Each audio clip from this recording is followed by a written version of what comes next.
Hey, what's going on, everybody? Thank you all for tuning in to the show. Got my crew with me, Darnell and Tyler. I'm Trey, and we're coming your way with the 55th edition of the Don't Kill the Messengers podcast. Before we get into NFL to get our thoughts on the Super Bowl, we got a UFC 208 coming on this Saturday, February the 11th. Just Darnell, the main event of this fight is going to be Holly Holm versus Renemy. Just what are your thoughts on this card? It's not worth pay-per-view dollars. Sorry to say. Some fights that'll be fun to watch. But I mean, the headliner, in most people's eyes is kind of a fraudulent main event just because the top 145 girl was not fighting for the title. And they just kind of threw this fight together to get a belt out there, it feels like. Yeah, I feel the same way. We'll get more into my girl Cyborg in a minute. But yeah, just Holly Holm, she was the one that beat Ronda Rousey. But after that win against Rousey, she's been looking kind of iffy in the ring.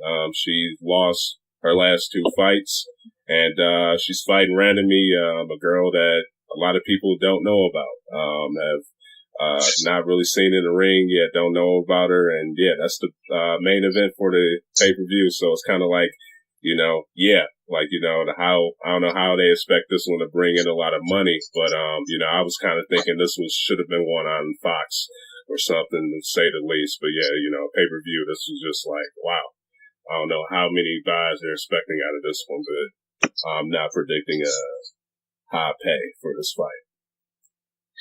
Yeah, I mean, just looking at that one fight, I'm just wondering how much did Dana try to put together a good fight here? Because we have Holly Holm, who is a name, but like you said, she's coming off of 2 straight losses. And then, Duranemy, she's 4-1 in the UFC, but she really hasn't fought the top of the 135 division. Yeah. Her biggest fight was probably against Amanda Nunes, which she lost by KO in the first round. Yeah. So it's, you have, like I said, Holly Holm, who is 10-2, but her last two were her last 2 fights versus somebody who's overall 6-3 and a virtual kind of unknown to people is, I mean, I guess since they couldn't get Cyborg when he wanted, he just threw whatever he could together, just threw spaghetti on the wall, and the names that stuck.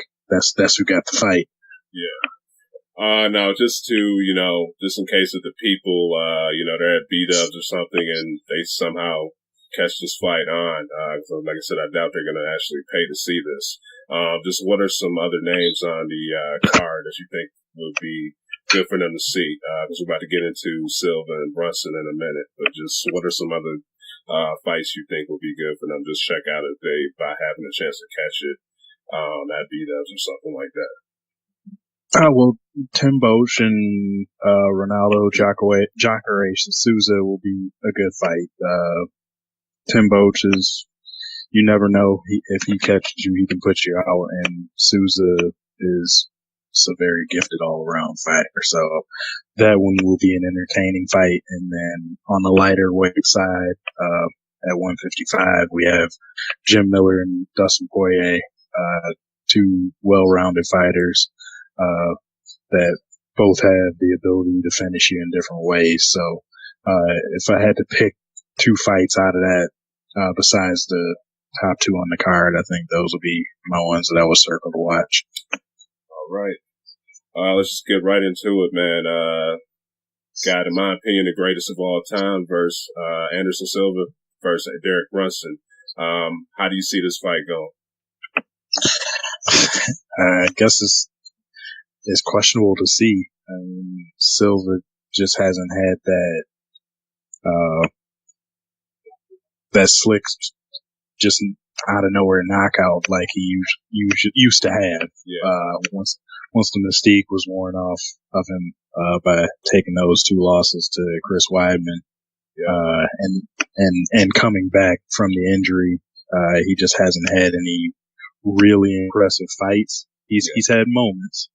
There were some fun parts in his fight against Nick Diaz, and he had that one little flurry that got everybody excited when he stepped in to fight Daniel Cormier. Yeah. But outside of that, he hasn't put together a fun whole fight. Yeah. And when Anderson Silva is getting beat by, he is a champion, but when he's losing split decisions to just names that you don't think he would be able to fare well against, such as our current middleweight champion. Why am I blanking on his name? Bisping. Yeah, Michael Bisping. Yeah. I think we're still seeing a good Anderson Silva who's still capable, but Brunson he has cannonballs for hands. So if he gets a good one in on Silva, it could be good night. And I know he's looking to get a name like that on his resume. Yeah, that'd be great for him to add Anderson Silva to this list of accomplishments of people that he's beaten. So yeah, definitely hear you there. Now who do you got in this fight? I'm going with the young guy. I'm going to go with Brunson. All right, man. I can't pull against my dog, man. So I'm going to go with Silva. I want to see some old school Silva here, man. I want to see a counter punch that leads to a KO, man. So I want to see it. I haven't seen it in a minute. So yeah, I want to see it. It's probably still in the repertoire, but just like I said, we haven't seen it. He hasn't been the same since he lost his title and got injured. But plus, like I said, if you so he's up there, man. So his best days are behind him for sure. So yeah, and like I said, I know Bisping is on the peak as far as having the title and everything, but that's a fighter that back in his prime he would wipe the floor with, and he lost a unanimous decision to him. So, all right, man. Yeah. All right, let's get into this main event, man, that everybody wants to see. Holly Holm versus Randomly, man. Like, what do you think about this? I don't know. So like I said, I mean, Holm will be game. We know her style. She likes to stay out of range and let her punches and kicks. She's a volume fighter. I know everybody's gave her a bunch of credit for her knockout of Ronda Rousey, but that's not a commonplace deal for her. Yeah. She's not known for just cracking people like that and knocking them out. Pretty much every other win she has in the UFC has been like decisions. I expect her just to try to stay in range, land punches and win rounds. And if the opportunity arises where she can land that perfect shot, she will. Yeah. Like I said, I don't know much about Durandamy, but it looks like from her fights, they end in a hurry, whether it's her losing quick or her winning quick. So it seems like she may be an aggressor, but Holm seems to fight her against types like that. She's better counter punching. Yeah. So we'll see how that goes. Yeah. Like I said, I've seen Holly fight. I don't know that much about Randomly, but I was looking at an article. She said that she knocked out a guy that outweighed her about 40 pounds. So I don't know, I guess that just let people know that she has some hands, with her, she can expect a finish in this fight. But, I have not, seen enough of this, lady to, know, what exactly she can do in the ring. So it's going to just be interesting to watch, to see those two go at it, man. One, I know the credentials of her, but the other lady, I don't know what she could bring to the table. So we'll just see, hopefully Dana, a lot of people don't know who she is, but, hopefully put together a good fight for the people to see that's going to watch it. So, yeah. All right, now let me just ask you this, man. You know, I like my girl Cyborg. Do you think she got screwed over by not getting a shot at the 145? Yes and no. I guess it seemed like Dana was just on a time frame where the fight had to happen on this day.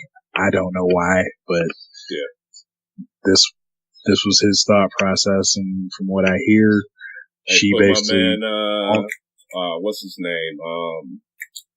Dude who fights Cowboy Cerrone up in there real quick, man. Have him be a main event or something, dude. He's always willing to fight.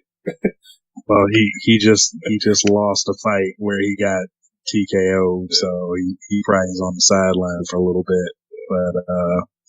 But I guess I guess Dana was just in a hurry to get this 145 division started. Yeah. He did offer Cyborg the fight, but she asked for it to be in March, and I guess that wasn't happening. So Dana just said, all right, well, I'm going to the next option, and that's Holly Holm and Durandamy. Yeah. And we get a fight that probably is not going to sell very well. I mean, if it does, it's probably going to be more on the shoulders of Anderson Silva versus a title fight. Yeah. Now, just what do you think about this just 145 division? You know, I think, with Cyborg, with her coming to the UFC, I think that helped a lot. But do you really think a lot of people, women want to fight in the 145 division, and do you think it will last pretty long? I'm not sure. It kind of feels like it was just a division made since they finally put Cyborg on a UFC contract, and everybody just kind of came to that realization where she's not going to make 135. So it's either she fights a bunch of catchweight fights, or you create a division for her. And he created a division for her. She's probably going to run roughshod through it until we can find some other girl that is willing to step in with her and can match her aggression and overall skill. Yeah. Which I'm not sure who that girl is, because she's just a monster. She probably, I mean, Cyborg's probably still cutting to get to 145. So yeah, exactly. Yeah. She's still going to be big for that division. It's just she can get to that weight without killing herself. Yep. Yeah, I can definitely agree with you there, man. You know, the Cyborg, like seeing her fight, man, but, you know, she's a big girl, so just her, struggle for her to get to, 135, and, you know, still be a struggle for her to get down to, 145. So, yeah, definitely hear what you're saying there, man. Before we get into, football or anything, you got anything else to add for the UFC? Dana, get some better cars together, buddy. Yeah. Just also, man, I'd like to give a shout out to my man Ty. He picked up on another fighter, the Korean Zombie, last week, man. He was kind of texting us about him, and I saw him. Yeah, I was all about it. Actually, I don't know how much of that fight night you guys saw, but the fights there were actually pretty good.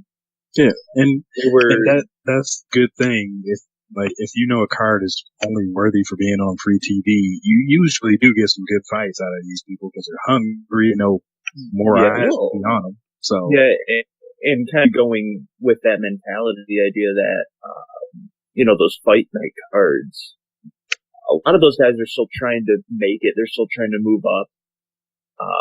So the idea that they're actually fighting to get those big cards, they bring everything they got. So, yeah, I had a lot of fun watching that one. I told you guys I'll start watching it. Yeah, man. That's good. Yeah, I just got to stay true to my word for you guys. Nothing wrong with that, man. Pretty soon you'll be in on this round table picking winners with you. Yeah. We'll see.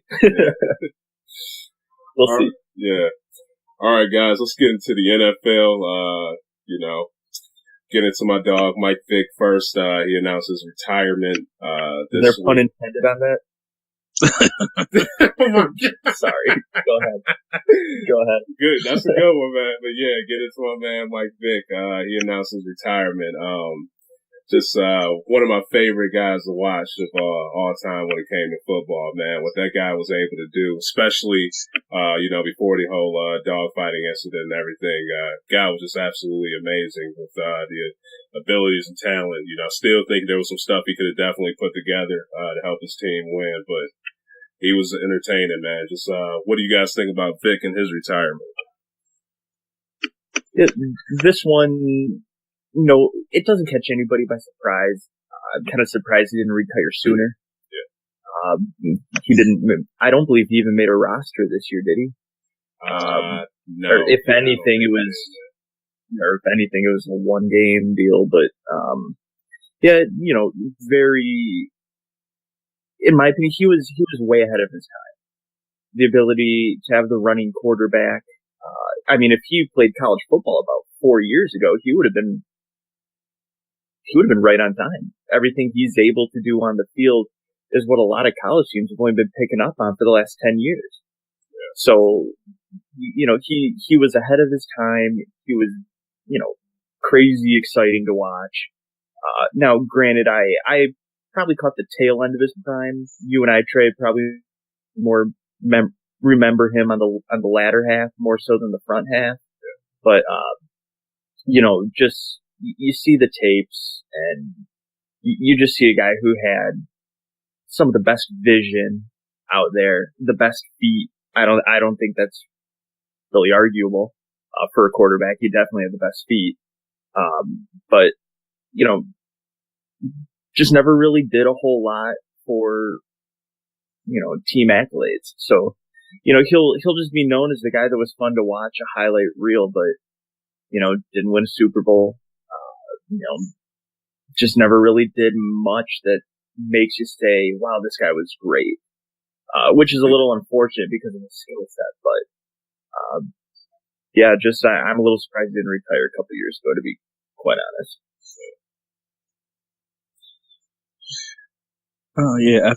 I think he'll basically be remembered as one of the most exciting players to ever pick up a football. Mm-hmm.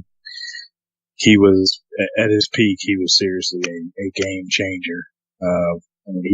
He played on Falcons teams that weren't great teams, but his ability to just turn certain plays and do things with his feet and with his arms at times too, just because he had a cannon for an arm. He was just he was so gifted with tools to play that position. Things I just remember about him is like how much he could do in his early days in Atlanta and basically win games by playing schoolyard football, because later in his career he said he basically didn't study a playbook. He just give me the ball and I'll figure something out. And and he did that. And then of course, the most memorable play of his whole career is that run to seal the game against Minnesota in the playoffs. Just defenders clashed into each other. Yeah. So I just think those are the type of things that you'll remember about him, at least on the field. You can't not also look at things that he did off the field, but for as bad as his transgression was with the dogfighting ring, he ended his career as basically like a model citizen in the NFL and a mentor for younger players. So on that side, he was a good turnaround story there for kind of being a knucklehead, but growing up and using his tough experience to try to make life better for people that followed him. And just real quick, Trey, when we talk about what will we remember Mike Vick for the most? Unfortunately, it'll probably be some of the things off the field. You can talk about the dog fighting accident, but I think more on a bright note. How many people do you think meet Mike Vick and just tell him just how ridiculous he was in Madden? How many people do you think talk to him about that? Seriously, you could not stop him. He was basically Bo Jackson Tecmo Bowl for Madden. Oh yeah, I would play It was ridiculous. games with friends where we were just like, nobody can use Atlanta. Yeah, You cannot play with them. No. ridiculous. Yeah, definitely, man. Just true game changer. You guys kind of got into it, with the whole dog fighting, issue. Just to ask you guys, just what do you think, just how much, with the whole dog fighting, incident that he had, how much do you think that, has tarnished his legacy? Because I was even just looking through the comments, about his retirement and everything. I see comments about people saying, oh, I don't care about him retiring. I'd rather hear about him getting mauled by pit bulls and all this other stuff. People are still, mad and, pissed off at him about that.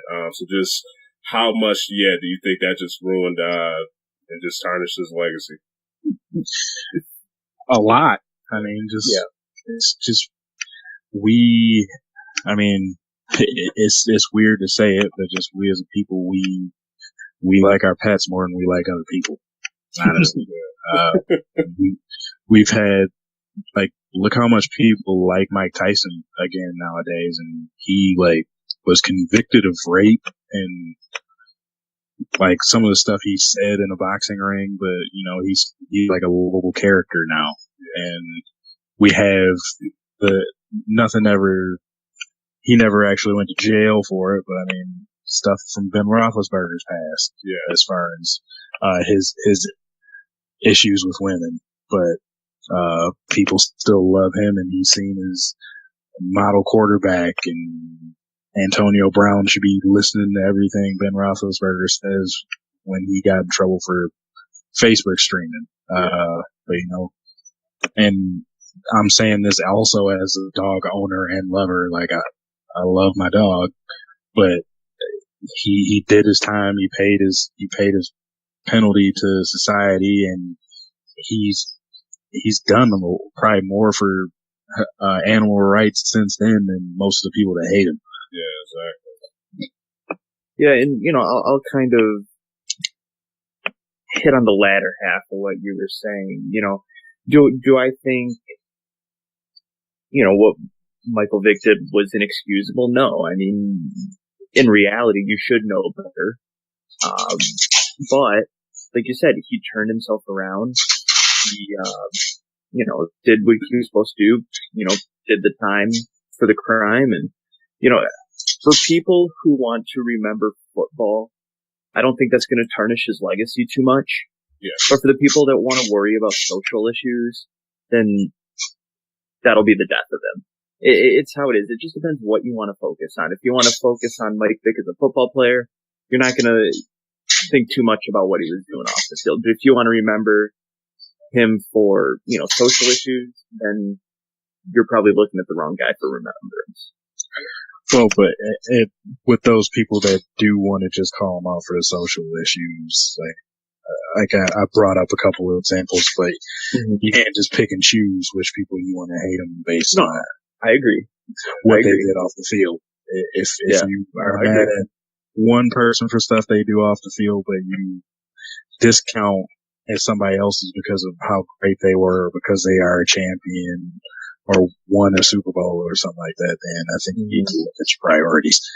No, I would agree. I would agree with that because, for me personally, I'm looking at, people who have retired this past year and, talking about off the field, off the court matters. You have Kobe Bryant.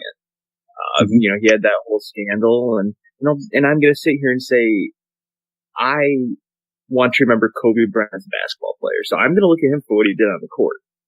I want to remember Michael Vick as a football player. I'm going to look at what he did on the field. People make mistakes off the court, and I get that, and off the field. Everybody does, they're human. But, if we're talking about Michael Vick, the quarterback, I'm not going to stand around all day and say, well, he was a dog fighter. Yeah. And it's perfectly fine to compartmentalize those two deals. And which is basically what you need to do when you're looking at somebody's legacy on the field. Not saying you don't have to have an opinion on what they did as a person, but you can look at just their accomplishments on the field and let that stand on its own, and judge the other things on their own in that way too. Yeah, I like a lot of dirt bags, man. Mike Vick, Kobe Bryant, Mike Tyson. Just to think about it, yeah. What does that say about you? Yeah, man. We're about to get into the Hall of Fame next. Just to ask you guys, with his retirement, we both say, he was kind of just a pioneer into the game with, just his style of play. Do you think any way he could get into the Hall of Fame? That's going to be a tough one there, just because as exciting as he was, and I guess if you're looking at it just on how the impact he had, I guess you might be able to get away with that argument, because he did do some amazing things as far as rushing yards for a quarterback, and just like I said, he made defenses have to basically change to deal with him.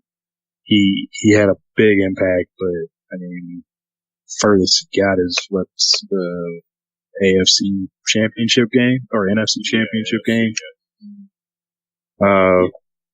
And he didn't have too many playoff appearances, so I can't. I won't argue anybody if they say no, he's not a Hall of Famer. He's one of those guys where you have to make an argument for it, and that old saying, if you have to argue about it, he probably isn't. Yeah. Mm-hmm. Yeah, I would agree with that, because when we look at guys in the Hall of Fame, it seems like it's almost smaller criteria for what it takes to get in. You're going to look at championship rings. He doesn't have any. And then you're going to look at categorical leaders. I don't have it exactly in front of me, but unless he's leading NFL all-time in rushing yards by a quarterback, he's not going to be leading any other category. So, I mean, just for his, and we covered it. For as great of a player as he was, he just didn't have the accolades to go along with it.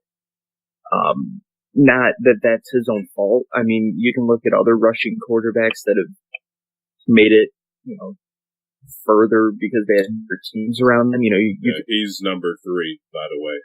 Looking at it. Number 3 there? Okay, yeah. So you're probably going to say that's his strongest case for getting in outside of impact. Sure. And, I mean, maybe one of these days he gets in, but I wouldn't be putting him on my ballot personally. And if I had and also, I mean, not to go back into his off the field issues, but due to those, he cost himself 2 seasons. Yeah. So, I mean, that's other statistics he could have had to build his resume that he could. And I think this will be a good transition for Trey. And sorry, Trey, I'm going to do the transition a little bit for you, but you have the strong take on T.O. Yeah. Where and I think we all have to take on that one. Terrell Owens, he's not in the Hall of Fame again. A lot of people think he should be, but what you hear about him off the field, how he was in locker rooms, the way he was in the media, a lot of that was quoted by a lot of people being said to be a detriment to the team. And a lot of people think that's the reason why he's not in. So it's just kind of more, I don't know, more evidence that shows off the field matters, even though we like to say it on the field is what counts. Yeah. Well, I mean, if we're transitioning into TO, this one definitely, in my opinion, is another instance of people not being able to separate on and off the field. I mean, we all have pretty much come to learn that T.O. basically had some mental health issues going on, basically, that he just never fully dealt with, and it spilled in the locker rooms where he couldn't get along in certain situations. But as far as Hall of Fame criteria is supposed to be based on what you produce on the field, and unless your name is Jerry Rice, nobody has better numbers than this guy. Yeah. And like to be able to say that and be factually correct and say he's not a first ballot Hall of Famer, like I think that's embarrassing. Mm-hmm. Yeah, I mean he's ranked. I know for a fact he's ranked in the top 5 in basically all receiving categories. Yeah. I believe he's number 2 in about 3 or 4 categories. I mean the guy has done everything you could ask for on the field. Yeah. You know, once again, you could talk about, you know, the whole rings thing, but statistically he's there. Yeah. And if you don't have a ring, you better have the numbers. And he has the numbers. Yes. So why he's still not in, is a little baffling to me. In fairness to the vote, to the people who get a vote for it, this is a stronger Hall of Fame class. But I do think Terrell Owens would make this class even stronger. I don't know, just like I said, the rings, you can talk about that all you want, but you know, his numbers are there. And Tran, you say you always think this guy should get in the Hall of Fame, and actually I agree with you. I know a lot of people that would agree with you. Yeah. And we actually caught a good part of his career, and the guy was, you know, a mismatch on any quarterback. Yeah. You know, he had great hands. It was just the idea that he was, you know, he had, you know, some, I guess, relational issues with a lot of people in organizations, and he got traded around. And that's kind of putting a shadow over his career. And it's almost making people turn an eye to the numbers, like turn an eye away from the numbers, which I think is honestly a tragedy. Yeah. And like, I mean, just like how we were talking about memories of Mike Vick, this is a guy who came back from a devastating leg injury to play in the Super Bowl and balled out. He was the best player on the field in that game. It just so happens team lost, but and that's one of the better Super Bowls I remember. Yeah. Yeah, Darnell, let me ask you, man, cause, you know, T.O., he was putting in work with your Dallas Cowboys back in the day, man. When he was, playing with them, you know, like he had his, issues and stuff, you know, I remember just some of, you know, Bill Parcells, you know, calling him the player and whatnot. During that time, man, did you have like any, animosity towards T.O. when he was playing with your squad or anything, or, you know, how did you feel about him, you know, especially during that time in his career? Not really towards him, just because, I mean, I'm a realist about my teams, and organizationally, up until recently, Dallas has been a bit of a tire fire. Yeah. And Jerry Jones kind of, as long as they're making headlines, he doesn't care if they're winning or losing. And, you know, they were still the most talked about team you could have that year just because of the drama between Parcells and Owens. But that was usually the thing with T.O. Outside of maybe 1 or 2 quarterbacks, it was usually with coaches that he had his issues. I mean, you still don't want people to have problems with the coaching staff, but I mean, everybody remembers him crying in a press conference trying to stick up for Tony Romo. Yeah. That's my quarterback. But I mean, the dude loved to play the game, and he wanted to win. Yeah. I think it was some of that caused a lot of his issues, because, you know, a lot of top-notch receivers are that diva, get me the ball when,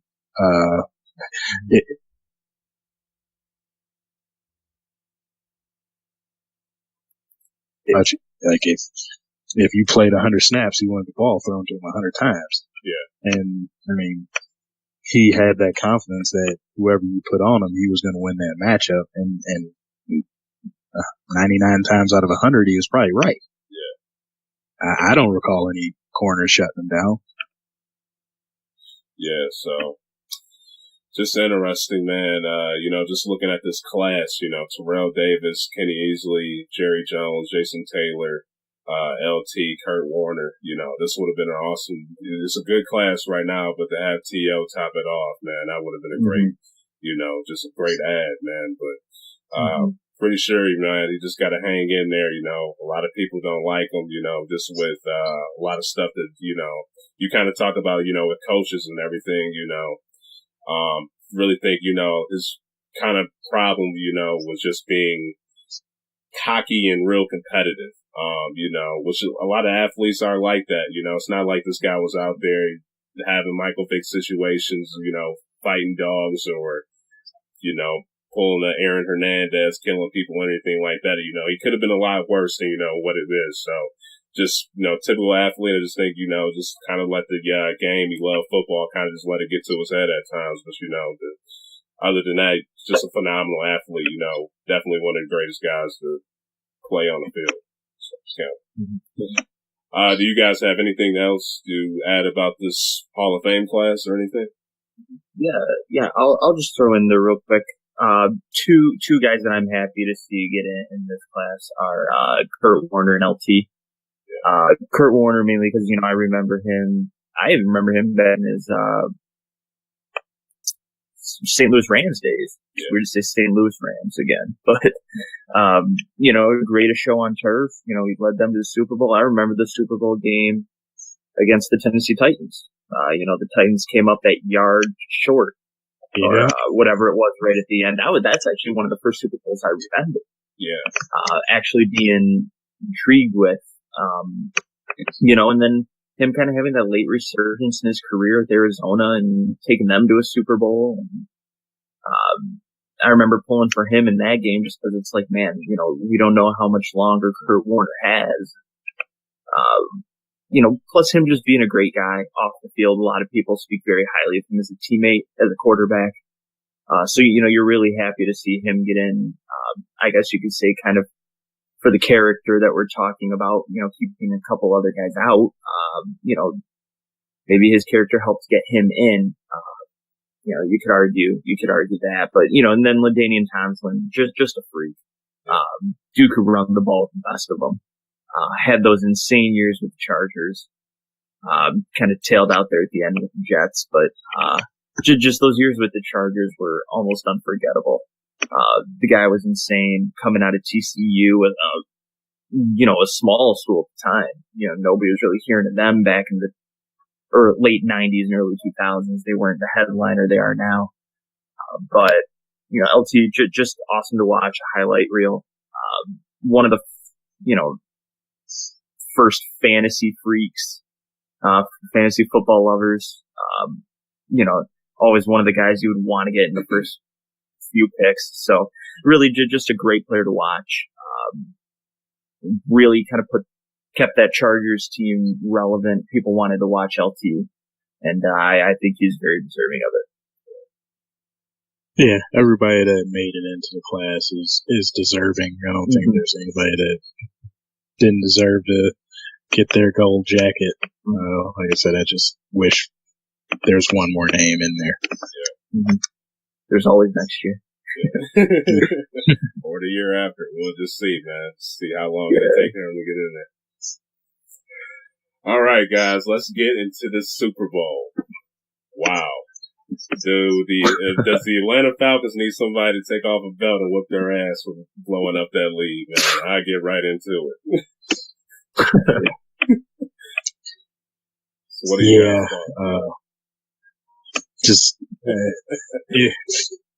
it was a heck of a game. I mean, it looked like it was going to be boring at first, and I was like, I'm watching the first half and just like, this is the worst playoffs ever. but then the Falcons went all Falcons on us. I've been saying it all playoffs, but then the second I buy in, they bit me in the ass on it. So, I mean, to give up a 25-point lead, I mean, it was a great performance by the Patriots in the second half. They tightened up. They started making all the right plays, but I'm sorry, no NFL team should be giving up a 25-point lead. I don't care if you got Jesus throwing the ball on the other side. You need to be able to hold on. Yeah, especially during the Super Bowl, man. Like when you got a 25-point lead, instinct should just be kill, kill, kill, you know. And they did it, man. They let Brady do his thing on them. So yeah, you know, first of all, I need to say, Trey, and stick to your guns. You picked New England from the start and changed it at the end. I even called you out for it. Yeah, true. But I will say, in reality, three quarters go by, and I thought, well, it was fun to pick them while it lasted. But I thought it was over. I'll admit it. Patriots looked dead. They looked flat. Atlanta looked prepared, excited to be there. Ran the ball extremely well in the first half. Ran it 4 times in the second half. Yeah. Dumbest thing I saw. Like, how do you stop running the ball? Yeah, I mean, Coleman. Yeah, I believe it was Coleman. Yeah, he was just like when they were giving him the ball. He got hurt at one point. He did. Yeah. But that's still no Freeman both were hitting chunk yards. Exactly. I mean, you had Freeman who averaged almost 7 yards carry. Yeah. I don't see what the issue is there. One of the most interesting stats I heard was from the Falcons, the last possession in the first half to the time they took the field in the third with the ball. Matt Ryan had been off the field for an hour and 8 minutes. You could argue momentum was killed. You could even probably argue the halftime shows are too long. I mean, you could argue a lot of things here, but that's a long time to be off the field. If you want to blame, Matt Ryan would be the last person to say that killed our momentum. He'd be the last person to say that. He was very classy after the game if you saw the interview with him. But I look at that second half and say, one, that's Tom Brady having experience on a big stage. He never panicked. The whole team never really panicked. And I think a lot of that was Tom Brady being confident in the huddle, keeping everybody kind of in check, getting on a couple people at one point probably. But, I just think that Atlanta went away from what was working in the first half. They tried to make the big play, it seemed like, in the second half.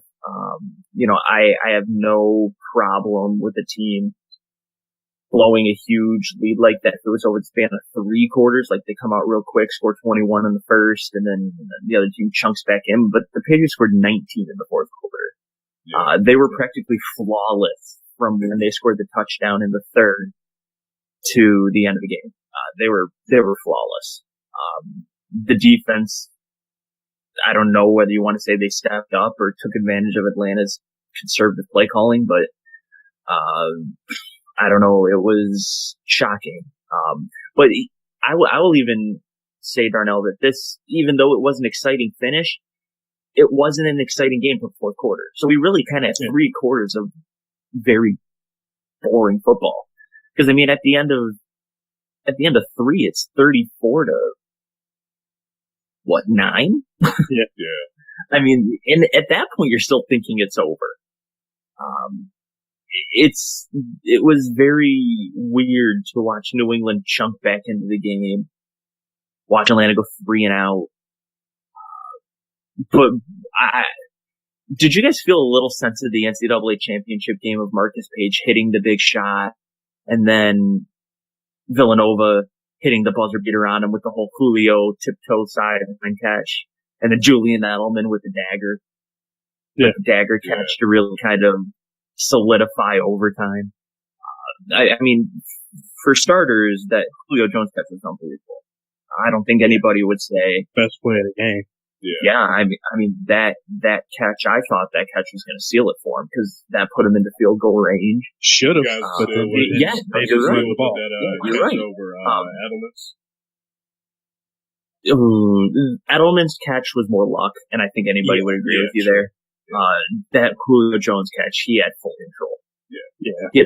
Edelman was in the right place at the right time, and came up with it. And it was kind of more just fluky circus stuff. But yeah, that Julio was just like that was like, I'm the best receiver playing football right now, and here's why.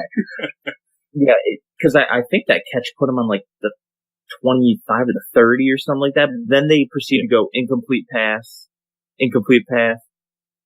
or what was it? Incomplete pass, then sack, hold, incomplete pass, or something right like there, that. Yeah, what do you guys think about that? What about this? A lot of people were saying, why the hell didn't they run the ball? During like a little bit there. You guys think, they should have. I mean, I understand that they're the best throwing team in the NFL. Yeah. Granted, they should have been able to move the ball throwing. If it were a normal game, I don't think many people would have been questioning it.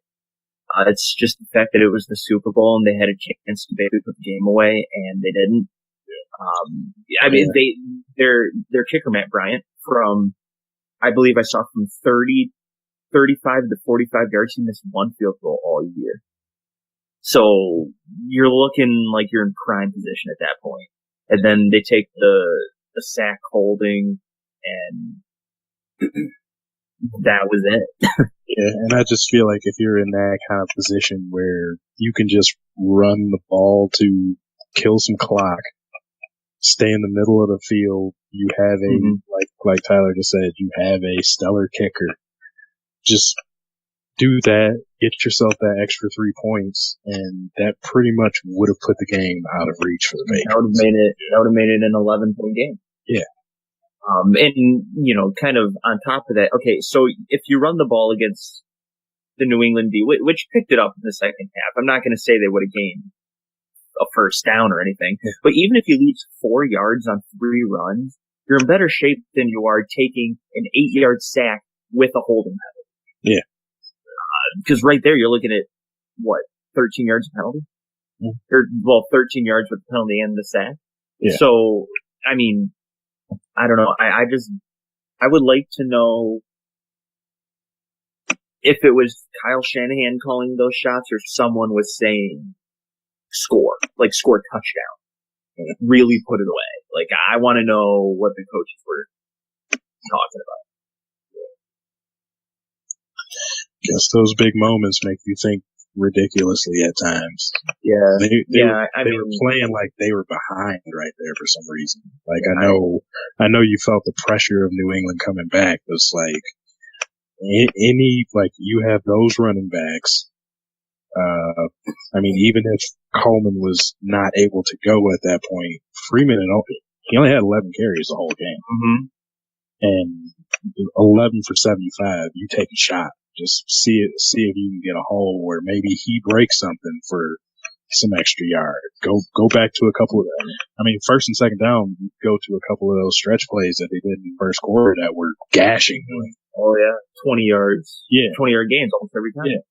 I mean, you could have wasted 1 or 2 of those and even given up 2 or 3 yards if you got hit. And just run straight up the middle the other 2 times. Hopefully you can fall forward and get that back and still have a 40-yard field goal, which is totally makeable. But they just... Well, and here's where it becomes terrible coaching.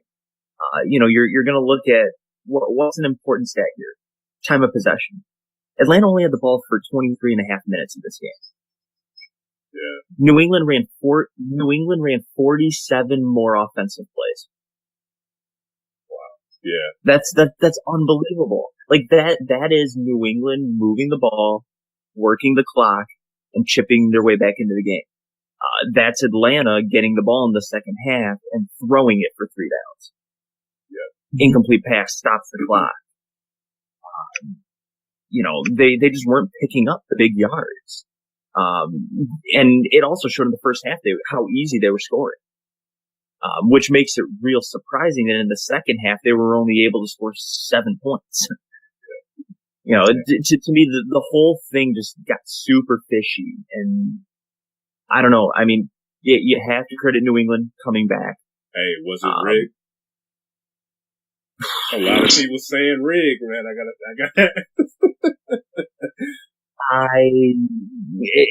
I don't know. It's hard to say it.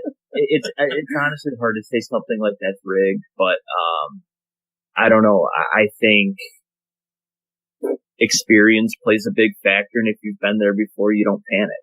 And I think Atlanta kind of panicked in the second half, especially in the fourth. Yeah, no, I'm not going the rigged route. That was just a fourth quarter where Atlanta forgot how to coach and play football, basically. They stopped doing smart things, and it cost them. Yeah. All right, now Tyler kind of covered it last week when he asked us, if would a Brady win make you believe that he's the greatest of all time? Just looking at this performance, man, you had an awesome comeback. Did that change your guys' opinion at all whatsoever, or what? Well, for me, the opinion didn't change. But, I think he now, well, I don't think, he now has the most Super Bowl rings by a quarterback. He threw for the most yards in a Super Bowl, 466. He has the most Super Bowl MVPs. I mean, I don't know what else there is to say, really. You can talk about Spygate, Deflategate. That's fine. I mean, you can talk about whatever you want at this point, but and like we said, with the Hall of Fame, it should be based on what you're doing on the field. He had one of the best years of his career statistics wise, and he missed the first 4 games. His efficiency was up. His, percentages were up. I mentioned it before. He did this the majority without Gronkowski. Well, the closing stretch he did without Gronkowski, his best pass catcher. One thing we actually didn't mention, and I never really heard mention, New England struggled to run the ball from the backfield. James White did a lot of his damage catching the ball. He caught 14 passes for over 100 yards, but they struggled to run the ball. Gronkowski is one of their better run blockers. And they didn't have him, so maybe that contributed to some of it. But, I think that Brady kind of defied the odds in a lot of ways this season, you could say. But I just think the numbers, the statistics are there for it to almost make it unarguable. Well, I'm going to argue it. And that's fine. In my mind, it's unarguable. I'm not going to just say somebody's crazy if they call him the best QB ever. That's fine. Based on the hardware, you're more than welcome to the argument. This game, I feel like James White should have been the MVP of this game. I would agree. 14 catches for 110 and a touchdown and both scores on the ground. Brady did throw for 466, but it took 62 passing attempts to do it. 7.5 yards an attempt. That's not the greatest numbers I've ever seen. A lot of other quarterbacks, if they throw it 62 times, they might have 500 or 600 yards. I'm not sure if I've ever seen a quarterback throw it 62 times in a game. Or their arm may fall off. But I mean, just the sheer gross numbers, of course, 466 and 2 TDs. Those are, you'll take it. But like I said, just based on that game, Brady did engineer. He stayed calm. He did what was asked of him. He completed a lot of passes. He threw for a lot of yards. But like I said, just based on those numbers, like how much they let him chuck the ball around, I don't think his numbers are gaudy enough for that amount of attempts to have earned that Super Bowl MVP that he got, which leads to a overarching argument that I've made just over the course of us doing this show. We give quarterbacks just too much damn credit, in my opinion. But he has the most Super Bowls of any quarterback, but he's not defeated in the Super Bowl like somebody else is, named Joe Montana. So I think that still counts for something. If he gets there, he wins it, or win it in the times he got there. So I think I'm still on the Montana bandwagon still for being the best ever. But I'm not gonna get in a fight with somebody if they say they take Brady. Yeah, I actually love the parallel we have between the NBA and the NFL right now. Mm-hmm. There's a lot of, we have the Jordan James argument going on, and now we have the Montana Brady one going on. Granted, Montana Brady, I hold these two arguments in the same hand. Because one side's arguing, best ever. The other side, he's the best ever. And then you get the whole arguments of, well, who played in a better league? But the same argument we see is one guy went undefeated when it counted. Yeah. The other guy we're seeing, well, look how many trips he made it there. Mm-hmm. Like LeBron's been 6 in a row? Is it 7 in a row? 6 in a row? Yeah. Like that's incredible in itself. And then you're looking at Tom Brady saying, well, he's made it to 7 Super Bowls. Who else is making it to 7 Super Bowls? It's just crazy how parallel the argument is. The one thing I think, if you were to take away athletes and just look at what they're doing and who they're doing it with, in my mind, and I guess this is just my counter to the Montana thing, is Montana was throwing the ball to Jerry Rice. Tom Brady's throwing it to Julian Edelman, Danny Amendola, Chris Hogan. It's different when you're throwing it to those guys as opposed to Jerry Rice. Now, granted, you can say he's throwing it to Gronk. I'll give you that one. Gronk, I think a lot of people would say maybe outside of Tony Gonzalez is the best tight end ever. I think most people would take him over Gonzalez even today. Yeah. I mean, I'm just saying that, I guess, for the argument's sake. But, in my mind, I think Brady is doing more with less. I can take that argument, yeah. Now, the only thing I think Brady has more of than Montana is the depth. I think, if you put Gronkowski as the number 1 pass catcher, Edelman is the number 2 pass catcher, in terms of option, then you would probably move Hogan 3, Amendola 4. I think you would take the 3-4 over whoever the 3-4 were for the Niners. But, if you want to talk about who they're doing it with, I would potentially argue that Brady's doing it with less talent just based off of Jerry Rice alone. But I guess that's the fun of it all, right? The fact that there is no clear cut, and you get to argue it, you get to debate it. Yeah. Now let's get into their coach, Bill Belichick. They just seal him to be the greatest NFL coach of all time with this W. Yes. That one, I don't have an argument. Yes. Even with the scandals? Well, I mean, you can definitely call him a cheater, for sure.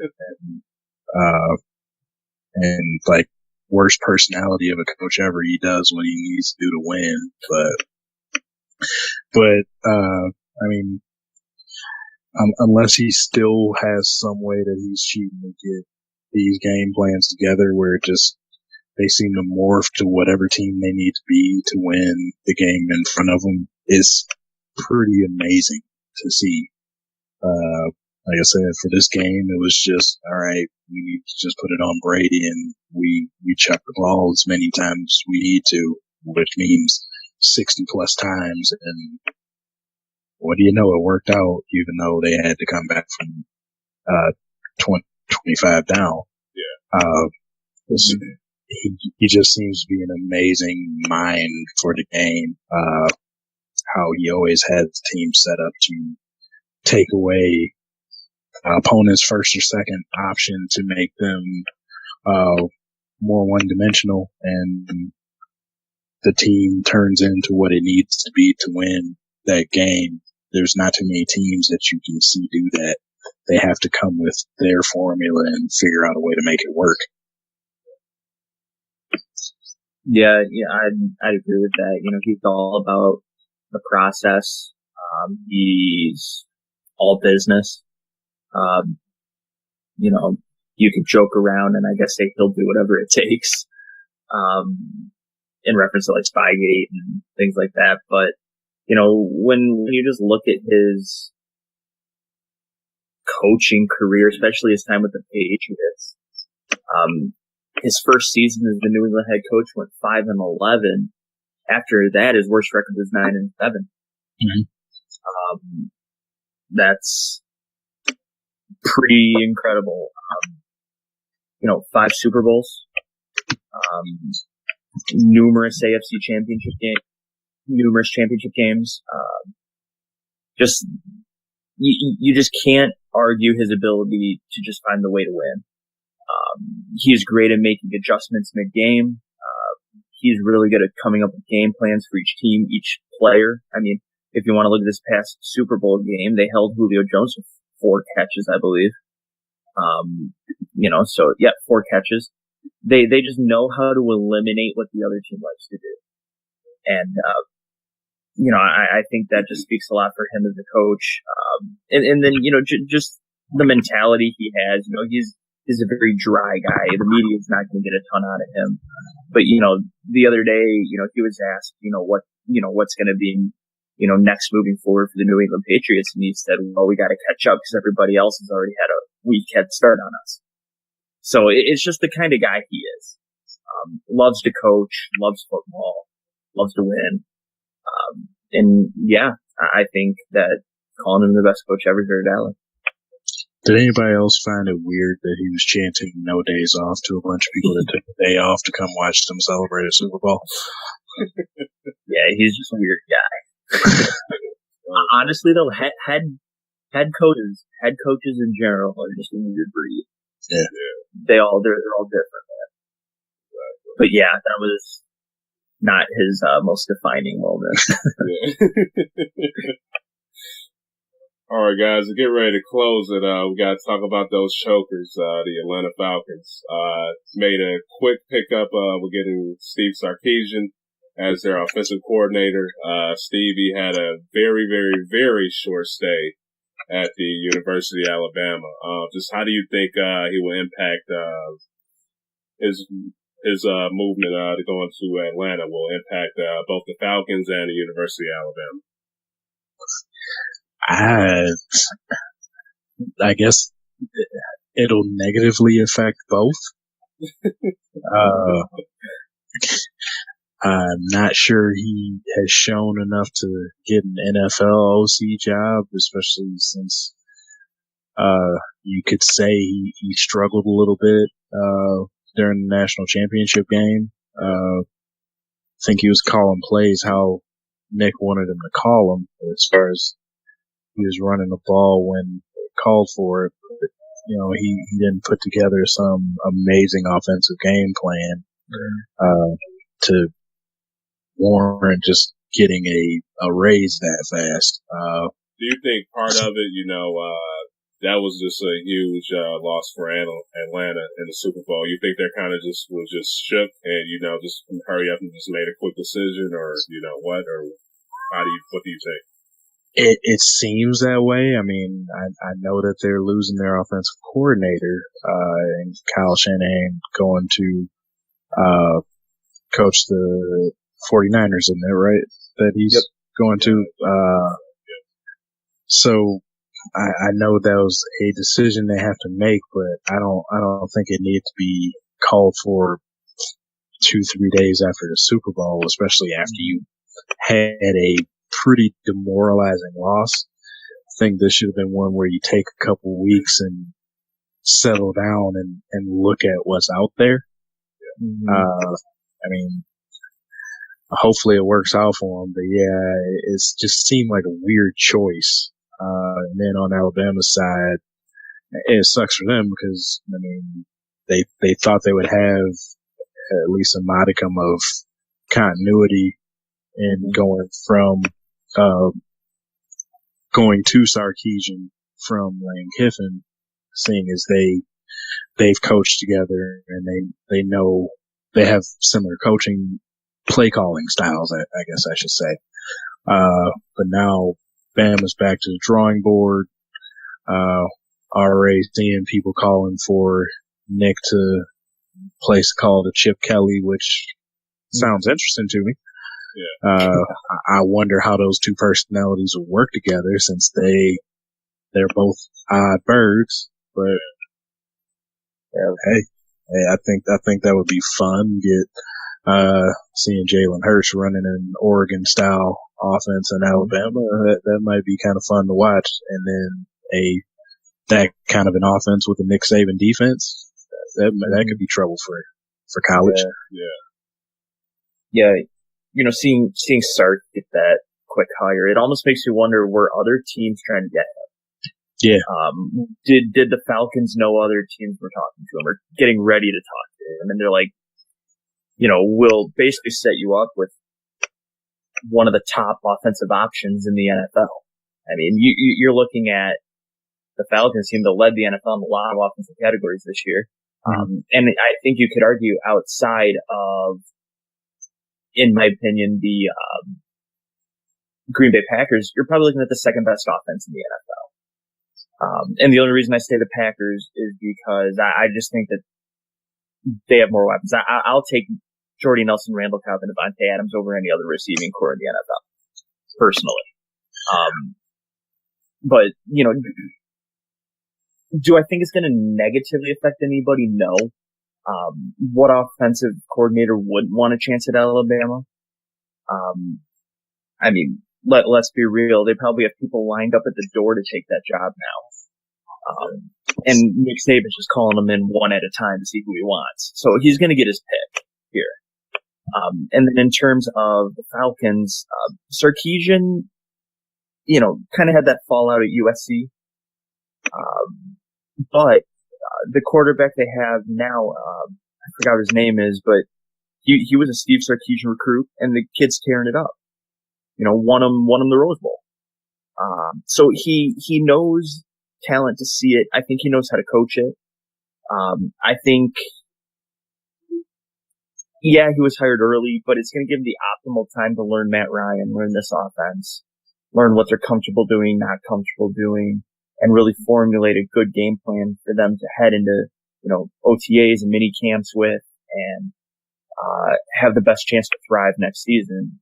But like I said, with having Julio Jones, with having Matt Ryan, having Devontae Freeman, Tevin Coleman, I don't think you can walk into much of a better situation. So I think he'll be okay. He'll just have to learn what they like to do, and I think they'll be fine. Oh yeah, I mean, I think he is walking into the most offensive talent in the NFL. That just they have, especially at the skill player positions, they just have weapons all around. So I mean, it's an OC's dream to walk into that. It's just, is he ready for it yet? That's the question. And Sam Darnold is who you're thinking of. Yes. No, you're right. And he was a Steve Sarkisian recruit. Not a lot of people think of that. So he knows quarterbacks. He knows the scheme. I just wonder if he's going to call 4 run plays in the second half when they're up 20 against somebody next year. If he does that, make it a quick boot. Yeah. Just a final question for you guys. I kind of brought it up last week when I was talking about the Atlanta Falcons. How I felt if this was their chance to win, it would have to been this week when they were in the Super Bowl, just because I thought it was going to be their last shot at getting in there. Just kind of looking at the team, like they had some instances just with their previous history where they would be hot and have a nice little regular season, get eliminated the first round in the playoffs, and so forth. And, the year before they didn't even make the playoffs.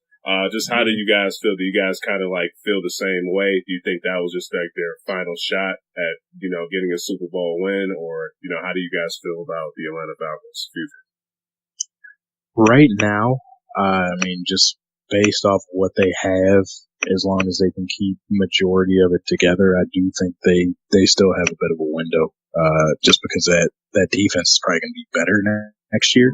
Yeah. Cause they have a lot of youth. Yeah. As long as they trend a little bit upward, they'll be better. Cause by the end of the year, they were a very good defense. Yeah. And like I said, it's a lot of young players that still have some maturity left to grow into. So they have a window. I think it's just they might have a mental block to get over next year because of how this ended, but they have enough talent to get back. Yeah, absolutely. I think their offense is going to be good enough to at least carry them to the playoffs. That defense, really with any team, the defense is a question mark, much like the Seattle Seahawks. But the offense is good enough. Like you said, Darnell, the defense just has to slightly trend upward. I mean, like you said, they're full of youth, and they just gained a world of experience. And really, there's no better experience to gain than a crushing defeat, because you never want to experience it again.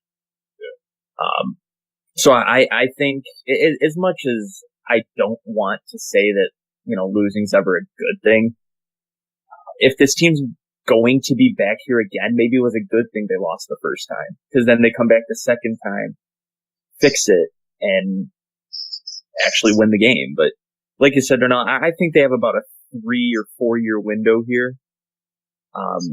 You imagine they're going to keep Matt Ryan. They're going to keep Julio Jones. They'll most likely keep the majority of the defense, maybe some interchangeable parts in and out. But the only area where I don't think they're going to be as safe will be in the running back department. Freeman or Coleman, I think, can both be Freeman's technically the starter, but they're both starting running backs in the NFL. They both have the talent for it. And I honestly think one of them will go eventually. But that will most likely be Freeman, because Coleman may still have on the rookie contract. Yeah, so I think they could lose Freeman. Like I said, I think somebody would be willing to pay either of those guys. All right, guys. Is there anything else that you guys would like to add? Whether UFC, NFL, or anything else? No. Stick to your guns, Trent, with the picks. All right, man. I got you. For sure.